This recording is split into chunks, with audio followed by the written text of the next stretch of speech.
even, you would do it. If rounding would cause this number to become odd, then you don't do it. So that's round to even.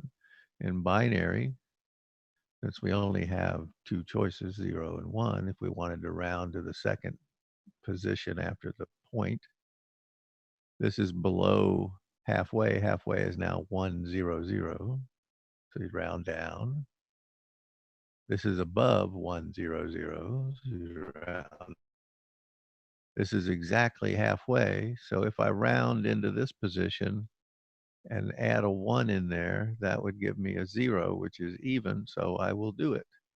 If I add a 1 in there, I get a 0, carry the 1, I get a 0, carry the 1, I get a 1 there. So that is what this would round to into the second position using round to even. This one is exactly halfway, but if I round to here, I get a 1, which is odd, so I don't. Does that clear it up?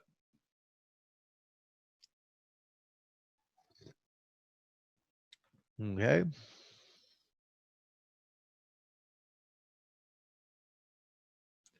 So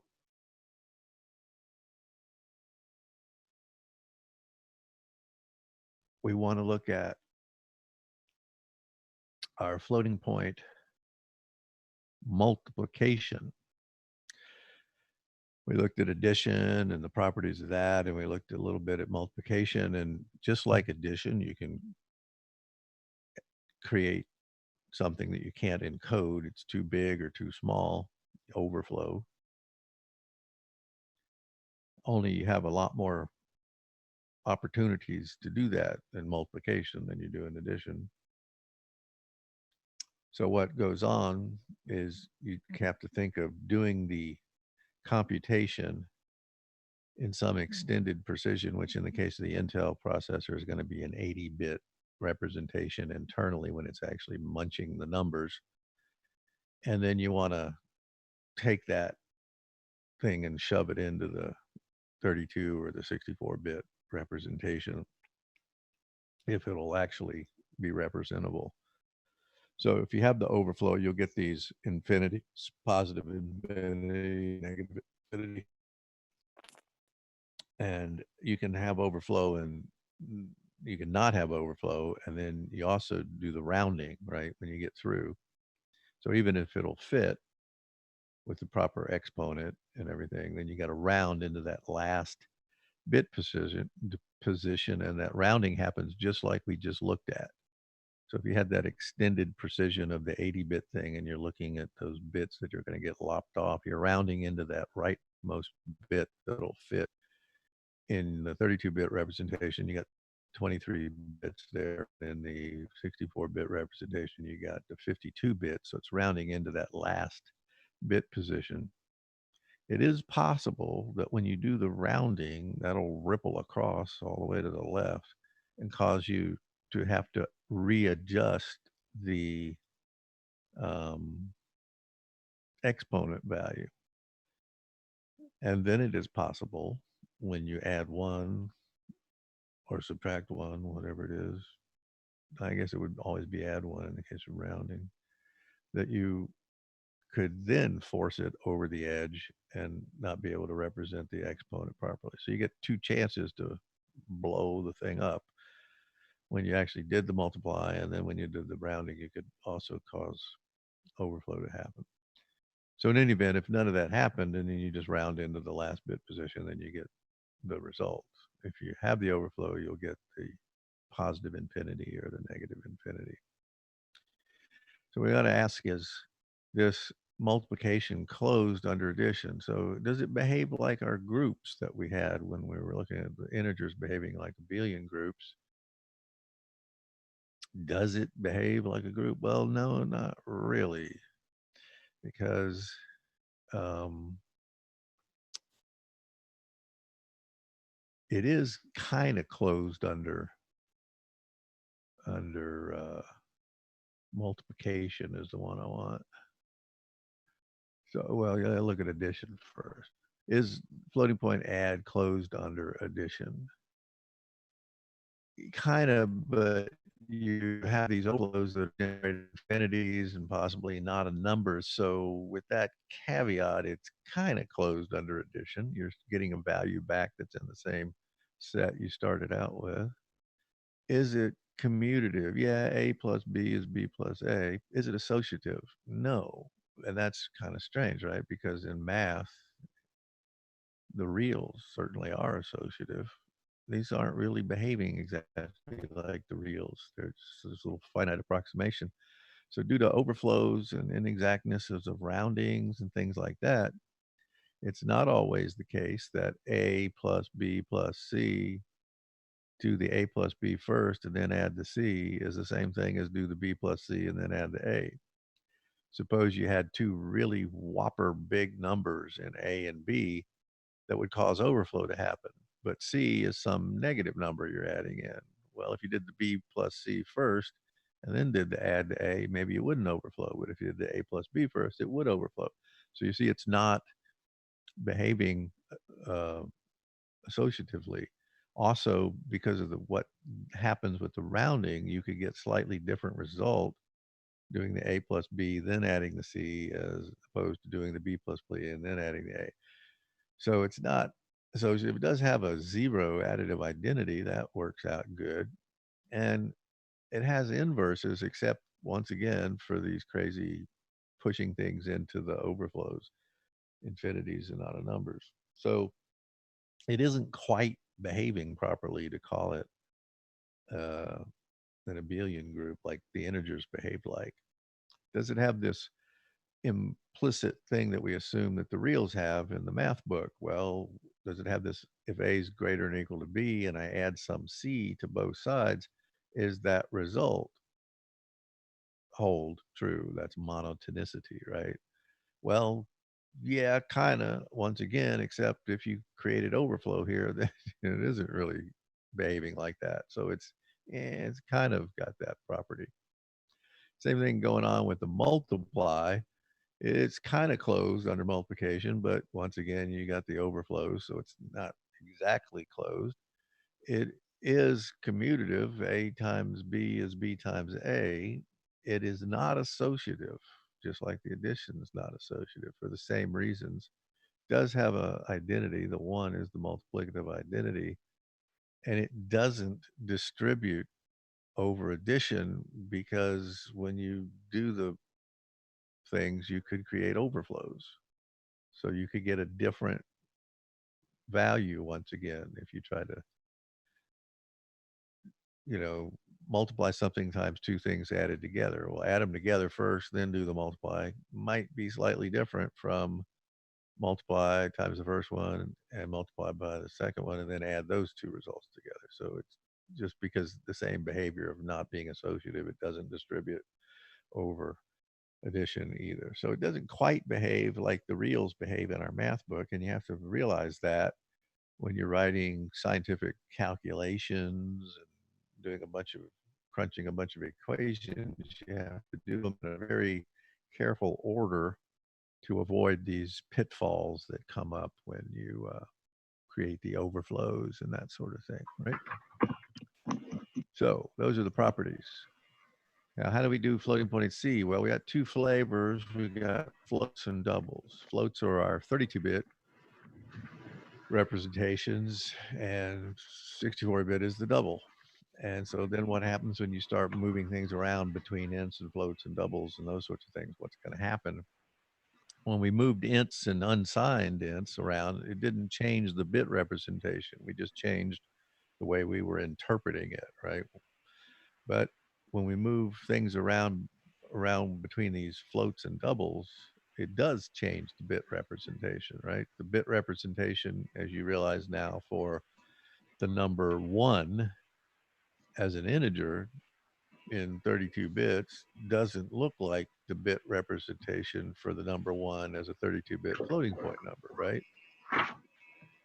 One would be a normalized value in the floating point 32-bit thing, and then one would be implicit. We wouldn't even store it. We just have all zeros in the fraction, and then we'd have one represented as the exponent, which means we'd have 1 plus the bias value sitting in the EXP field.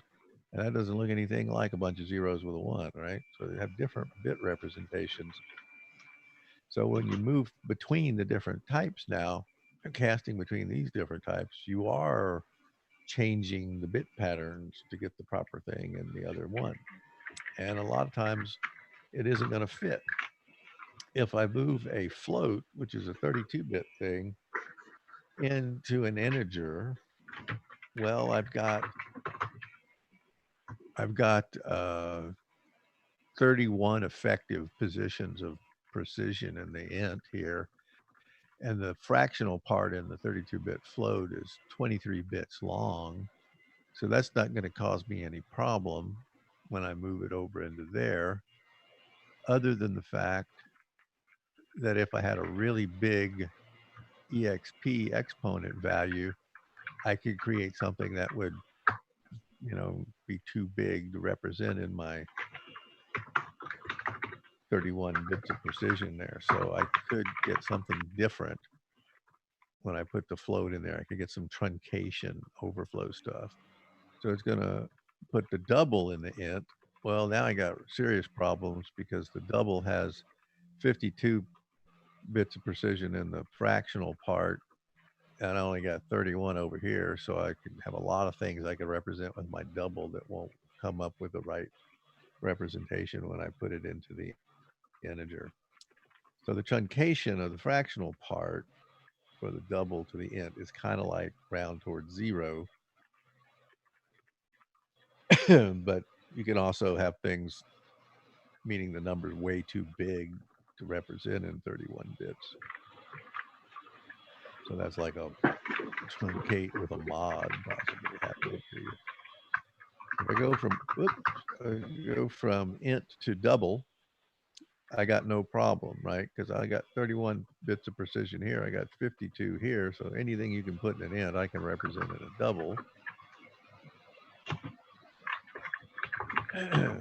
And then the int going to the float, well, now I might have problems because I could lose some stuff in those right bits of the int because I only have in the fractional part here 23 bits. So the magnitude of the int I can always handle in the exponent by having the proper exponent field in the float, but I might lose some of the precision of the rightmost bits of the int might fall off in the bit bucket. Okay.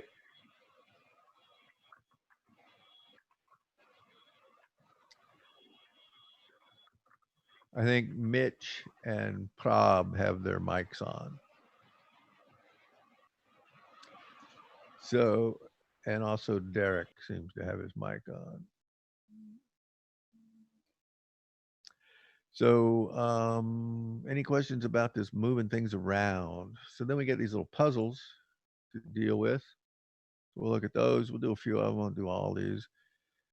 This says if I took any value x, which is an integer, f's a float and d's a double, take anything that you could put in an integer. If I cast it as a float and then cast it back as an int and shoved it back into the int, do I get the same thing that I started out with always? Well, the int going to a float, it's possible that I could lose some of the right bits there. And then when I went back to the int, I wouldn't get the same thing that I started out with. Does everybody see why?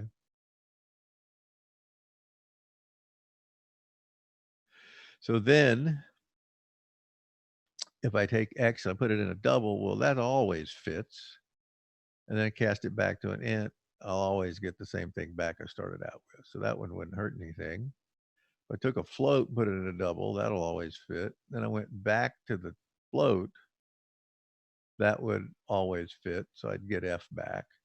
If I took the double, put it in a float, now I could truncate things and the fractional part. I could have big whopper numbers I can't even represent in the float because the exponent's so large in the double. So you won't necessarily get back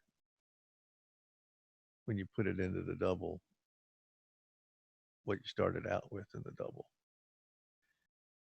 We know in the IEEE 754 representation that the sign bit is just a leftmost bit, flipping it on and off to mean 0 and 1, positive, negative. So if I had negative F and I flip the sign bit off by negative, making negative that, I'm always going to get back to F, right?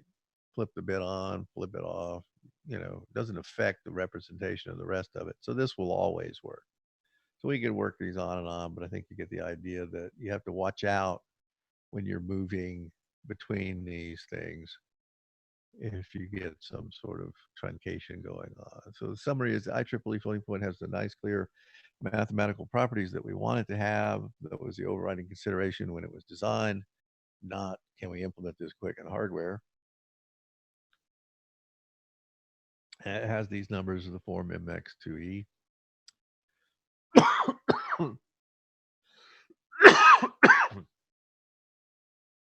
Excuse me. But you have to realize that it doesn't behave like the real numbers behave in your math book, right? The integers don't quite behave like the integers in your math book either. So you have to be aware of that when you're doing numeric computation on the computer. It's a finite representation. The stuff in the math book has however much you need, right?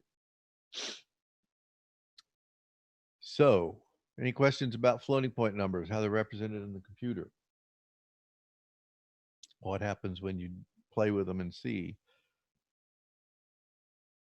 So, if not, we move on to the next topic, which is learning about the actual computer a little bit more. And so Kevin wants to know, what about when D and F were compared? Which one are you referring to?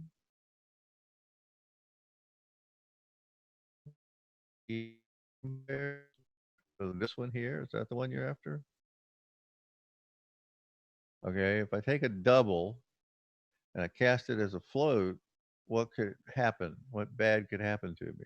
Well, the float has 23 bits in the fractional part. The double has 52.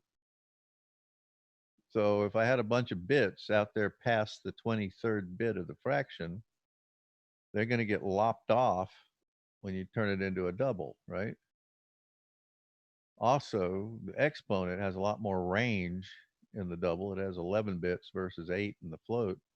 So it's possible this guy could be representing numbers that you can't properly represent in the float, right? It would overflow if you tried to do that. So bad things could happen and you wouldn't necessarily get back what you started out with, right? Is that what you were asking about?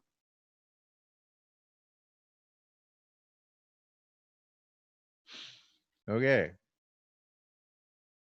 So let's look at the history of the Intel processor line, find out what all the different processors were that they made, what size they were, and how they relate to the current ones that we have. So if we go back and look at the x86 processors, every manufacturer gets a designation for their chips that they make, and the Intel is the 86 designation. So there are basically two processors that dominate the whole planet right now. Everything's kind of boiled down to those. There's a couple other little weird ones running around, but there's two main processors that dominate the planet. The desktop and laptop market is all dominated by the Intel processors, right? The computer you're using right now to access this, no doubt, has some flavor of Intel or some imitation of an Intel processor, like a AMD or a Celeron from IBM or whatever, but it's an Intel style processor. So they dominate the desktop and the laptop market, and then the ARM processor dominates the um, cell phones and embedded computers, those sorts of things. Used to be there were dozens and dozens of different computer manufacturers that made their own proprietary processors, right? There was actual real competition in the industry as opposed to the way it is now. And Derek, could you turn that mic off, please? You're broadcasting music to us or something. Derek, Earth to Derek. Can you hear us? Can you mute your mic? Maybe I can do it for you.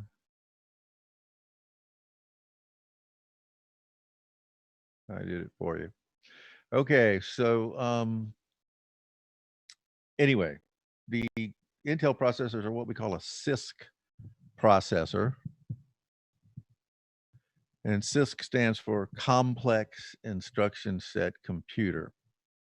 As opposed to what? As opposed to a RISC processor, which stands for Reduced Instruction Set Computer.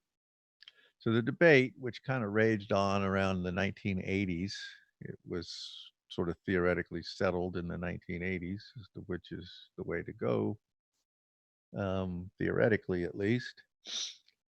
The idea is given a fixed area of silicon that I have to work with to put my transistors on the chip,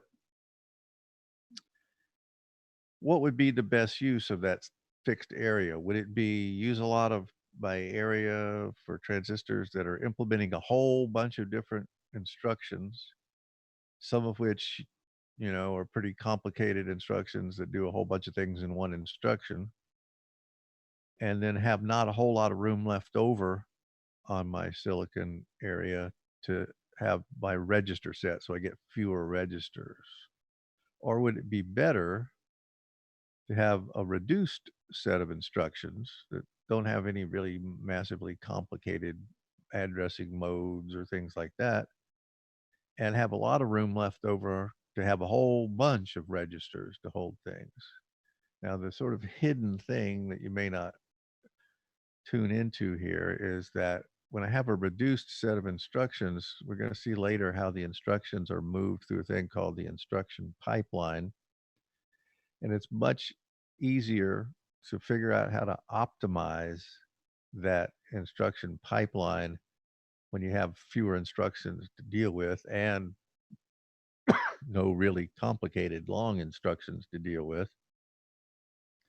So this debate raged on in the 1980s and was pretty much settled, saying theoretically the RISC computer should be able to outperform the CISC computer. Well, the Intel processor was a CISC computer design, and it has come to dominate the market. So even though theoretically the RISC way of going about it is better, what we have in all these computers all over the planet are CISC-based computers. But don't fret too much because Intel has kind of proven that if you throw enough money and engineers and time at a CISC computer trying to figure out how to optimize that pipeline, you can optimize it. It's just a really big mountain to climb, and you can get the performance up, you know, pretty good. So even though theoretically the RISC should be the way to go, what we're actually using in all of our desktops and laptops at any rate are CISC style processors. The 64-bit versions are a little more RISC-like than the earlier 32-bit versions, as we'll see later. But over in the ARM world, that is a RISC type processor. So in your cell phone, you've got a RISC processor. So if we look at the original Intel processor back in 1978, this was the 8086, which was a 16-bit processor. The registers were 16-bit wide up in the CPU. Had a total of 29,000 transistors on it and ran at a speed of 77 megahertz to up around 10 is the fastest model they had. I noticed that's megahertz, not gigahertz. And it had a 1 megabyte address space because the way you formed the address was a thing called segmented addressing. You had a segment register that was 16 bits wide, and then you had the 16-bit offset, and the offset was shifted to the right 4 bits before it was added to the 16-bit segment. So it produced a 20-bit effective address. So with 20 bits, you can address 1 meg, right? 1KK. 1K is 2 to the 10th. 1KK is 2 to the 20th, or 1 megabyte. So the original IBM PC actually didn't have an 8086 in it. It had the little brother of the 8086 called the 8088, and it ran at 4.77 megahertz. I have one in the garage out there, the original one, and it still works as far as I know. So the 8088 had the same 16-bit registers internally in the CPU, but the path to memory from the processor was only 8 bits wide. So to fill up a register, it had to fetch twice from memory, 8 bits at a slice. And that was just a way of having a cheaper path to memory, so a cheaper motherboard you could make that only needed the channels for 8 rather than full wide 16-bit things. So the original IBM PC was based on that 8088 processor. So then they had an 8186, an 8286. The 8286 was the one that the IBM AT, later evolution of the original PC, had in it.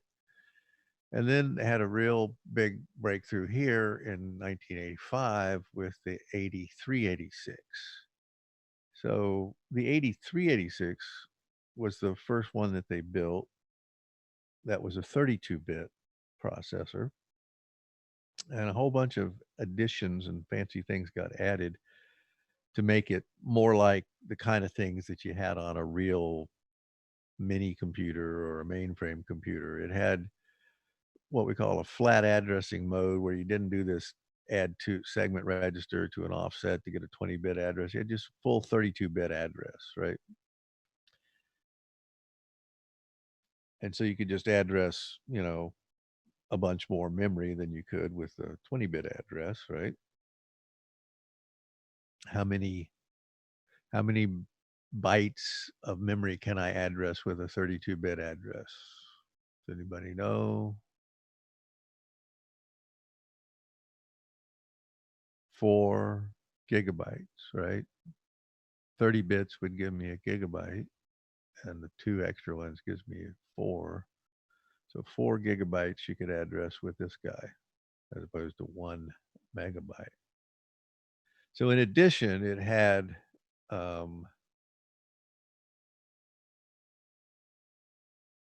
memory protection schemes for virtual addressing as opposed to real addressing, so that you could have the assurance that one process couldn't reach over into the memory where another process lived and modify it. Up until that point, you didn't have any of that on any of these predecessor processors. So you couldn't run a real operating system on them in any real fashion until you got to the 8386. You could actually run Unix on it, where you had all these gazillions of processes running and they can't interfere with each other, right? So it had the processor features that you need to run a quote real operating system on it. So that was their first sort of, you know, crawling out of the prehistoric cave with these little Mickey Mouse beginning personal computers, to where the personal computer now was getting significant enough that it actually could behave like a quote real computer, like the same, you could run the same operating systems like you would run on a mini computer or a mainframe computer. So the 8386 then evolved into the 8486, and then eventually that evolved into the 8586. But when they got to the 8586, they had a marketing campaign for everybody to send in a name or name the new processor. And some guys sent in Pentium, as in Penta 5, right, for the 8586. And that was the one they selected. And so they don't call it, the marketing name isn't the 8586, they call it the Pentium processor, right? And so the Pentium um, moved along in various and sundry versions. And then eventually in 2004, the Pentium 4F was the first 64-bit processor in this lineage. And we'll see a strange thing that happened between here and here with Intel. So we're up to 125 million transistors for this sucker, and it's running 2.8 to 3.8 gigahertz now.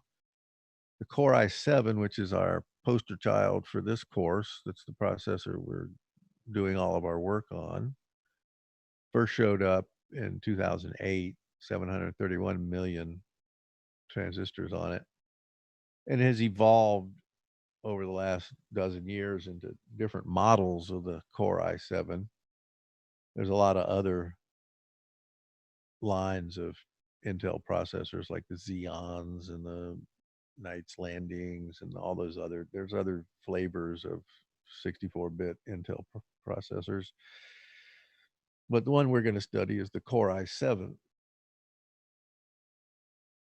All of the lab machines in the CS department are Core i7 processors, and Schofield is a Core i7 processor. They're not all the same model of Core i7, but they're all Core i7s. So here's sort of the history. You start off with your 8086, 8186, 8286.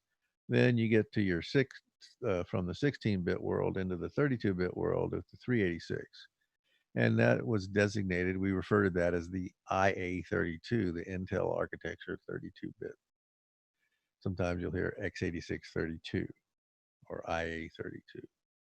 That evolves into the 486, the Pentium, and then up eventually the Pentium, they start adding these multimedia extensions to the instruction set, which are designed to make doing graphics operations fast. They're what we'll later learn are called SIMD vector registers. They're single instruction, multiple data path things where we can do like a add or a multiply operation on a vector of quantities instead of a single quantity like you do in the regular register. So I could maybe multiply 8 things times 8 other things and get 8 results, right?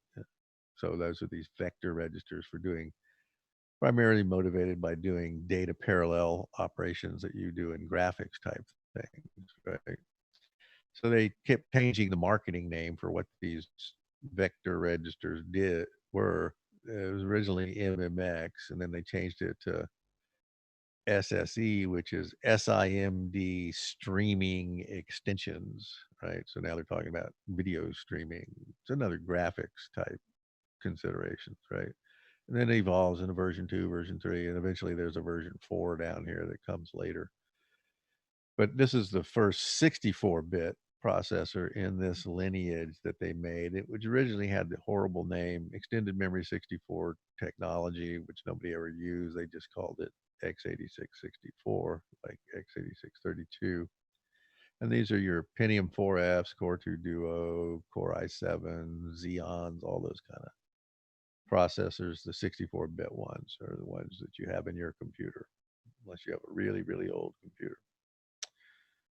So anyway, that's showing you the history of the evolution of this stuff. And here's a Core i7 processor, and you put some dye on silicon and then take a picture of it so you can see the circuits get dyed different colors.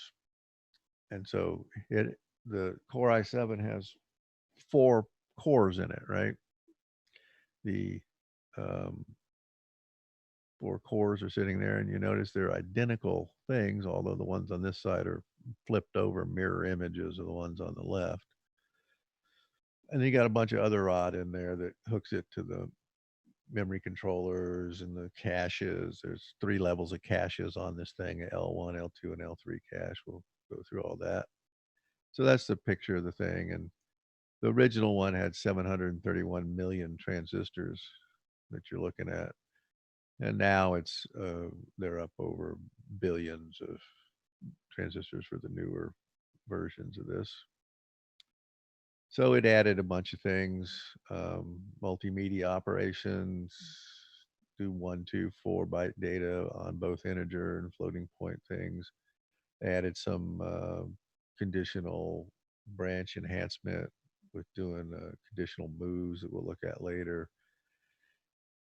So when you get, like, if you go download Linux, right? You can download 2 flavors. You can download the one for the 32-bit processors or the one for the 64-bit processors.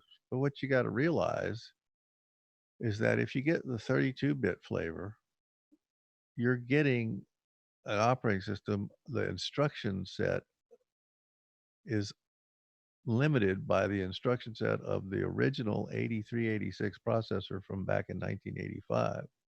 Any of the stuff that got added, any new fancier instructions that got added in the 486 or the original Pentiums or whatever, it can't use because it has to have one generic fits all any 32-bit guy. So they target the lowest common denominator, the old 8386.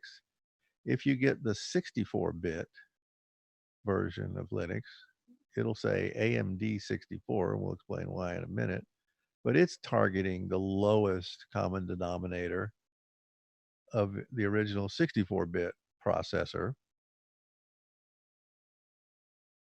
Um, but if you have like a Core i7 that has a bunch of fancy instructions that don't exist on the original 64-bit, none of the stuff in the operating system you're downloading uses any of those fancy instructions. It has to be the lowest common denominator for all those 64-bit processors.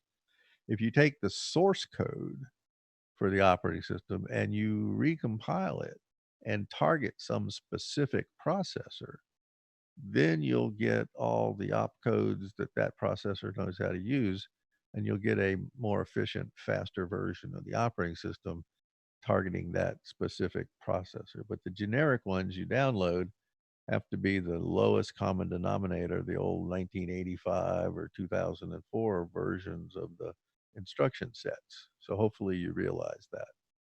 So the question is, why do they keep support for the 32-bit version? Well, there's tons of 32-bit computers still living and wanting to run things. They haven't thrown them all in the trash.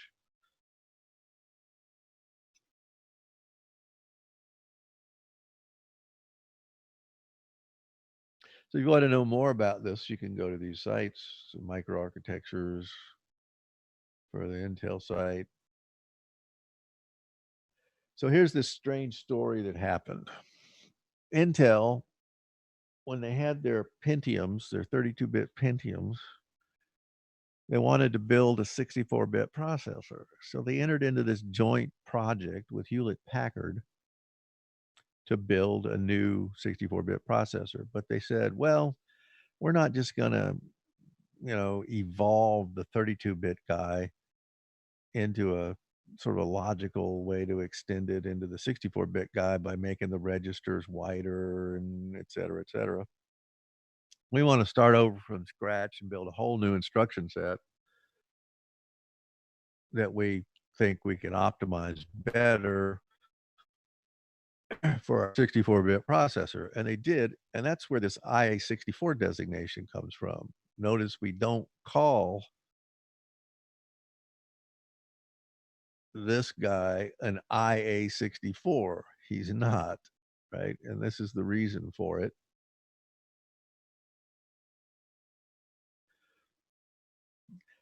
So this had different project names. It was the IA64. They changed it to the IPF, and then they changed it to the marketing name Itanium. And it was a radically new instruction set, different from the instruction set of the IA32. It could run existing IA32 programs in a sort of a emulated mode that it had, but it couldn't do it very fast. because it wasn't the native instruction set of the architecture. And it evolved, you know, this is like 2001, they're doing this mess. In 2002, they get up to 221 million transistors on this Whopper. And then they get the dual core in 2006 with 1.7 billion.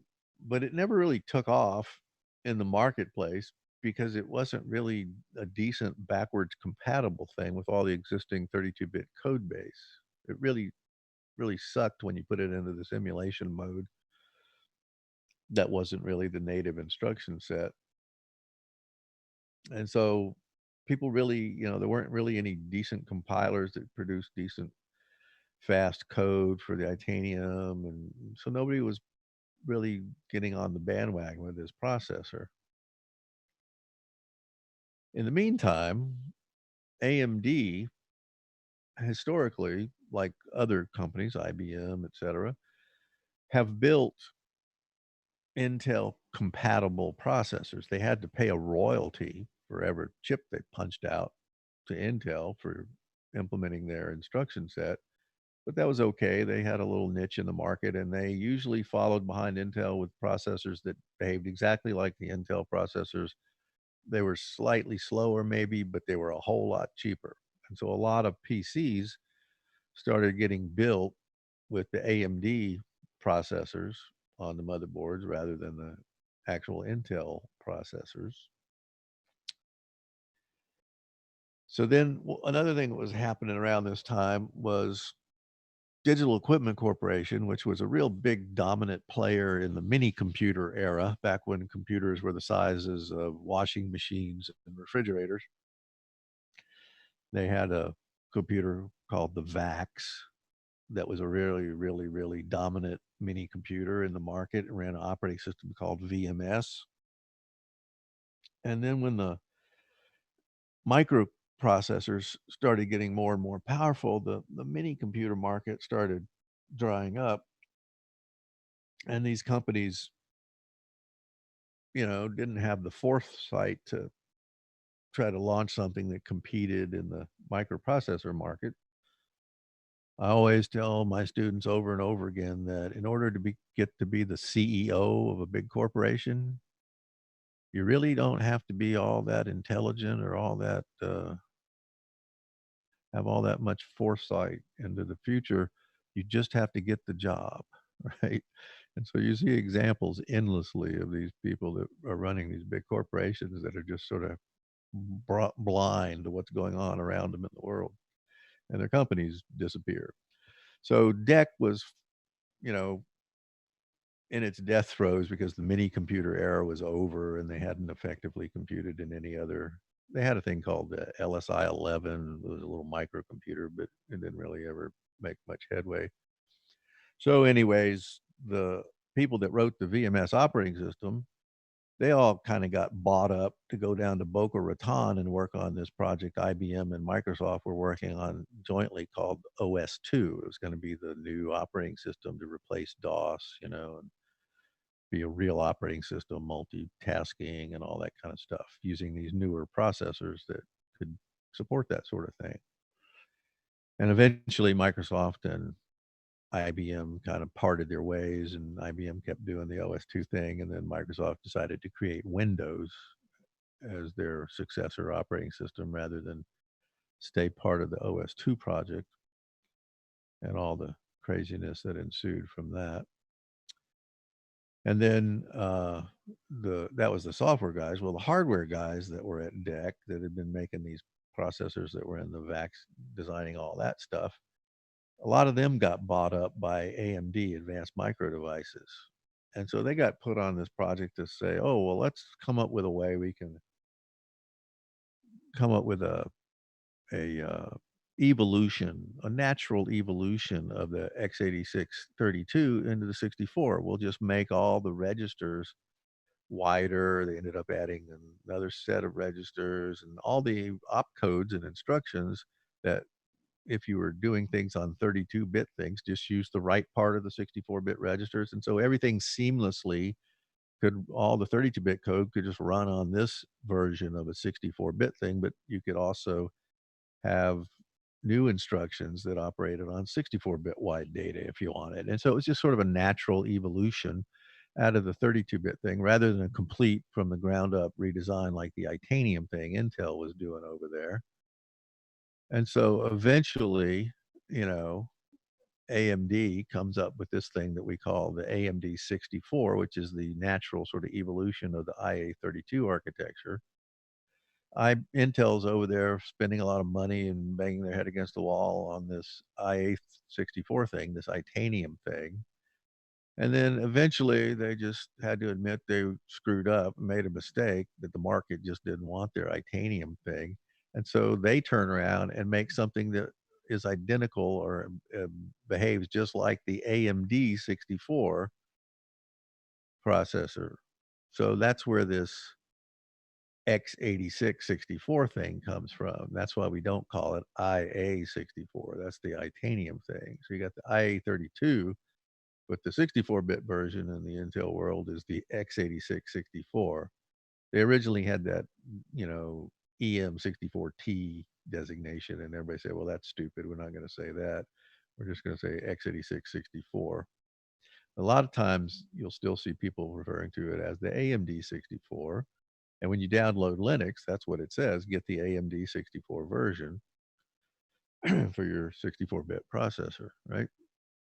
So there has been some slight divergence now between the exact instruction sets of the later AMD processors and the later x86-64 Intel processors, but by and large, they're, you know, behave exactly the same or whatever. So now everything, uh, you know, that you get, that you buy is going to be one of these 64-bit guys, whether you get the Celeron or the AMD or the IB or the actual Intel or whatever. They're all going to be this x86 64 thing, but all your old 32-bit code still runs completely identically on these x86 64, which is and it runs fast, which is the advantage it had over this insane tangent that Intel went off on with their Itanium thing. So that's how we got to where we are today with this x86 64 business. So that's why in here we're going to cover the IA32 and how it works, because there's still tons of 32-bit code running out there, and the x86 64. And it is now this, not emerging, it is the standard. The book presents both, but the third version of the book has a little bit of short shrift on IA32. I'll fill in some of the details on it that aren't stressed much in the book. There's so many different versions of this book running around. This is actually referring to the second edition here of these chapters. So we're going to look at assembly language, right? And so we mean an architecture, or sometimes you hear people say this is a course in computer architecture, right? You hear people say things like ISA or instruction set architecture. Same thing. What is the instruction set implemented by this computer? What do the registers look like? How does the thing work? That kind of deal. Now, the actual implementation in the hardware of the instruction set architecture is called a microarchitecture, and then you can have many different implementations of the same instruction set. So you see all these different lines of processors, for example, like Intel has. You got your, you know, Coffee Lake thing, and then you got your Knight's Landing, and you got your whatever. Those are implementing the same basic instruction sets, but the way that the architecture of the thing is built is a different way to approach it, a different design. And so they have all these sort of different competing attempts at trying to make things more cheaper to manufacture, better yields, and better performance, all those goals. You know, they don't just go with one thing. They have a lot of different approaches for trying to get there and see how it works out. So that's the micro architectures. The one we're going to concentrate on is the Core i7 processor line.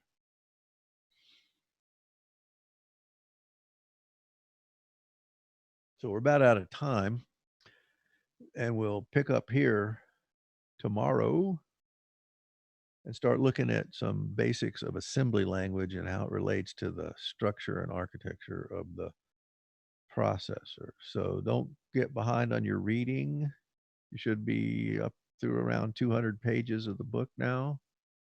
And you should be working on your project. You don't want to leave that to the last minute or you'll never catch up. Do the easy ones, get some in the bank, and then try the harder ones later. Um, don't forget you have homework due Friday. And I have office hours today at 1. On Wednesdays, remember they're at 1, not at 2. So any questions before we wrap it up for today? If not, I'll see you at 1 at office hours or tomorrow. So have a great day and get your homework done out of the way so you can concentrate on your project. Okay? Bye bye.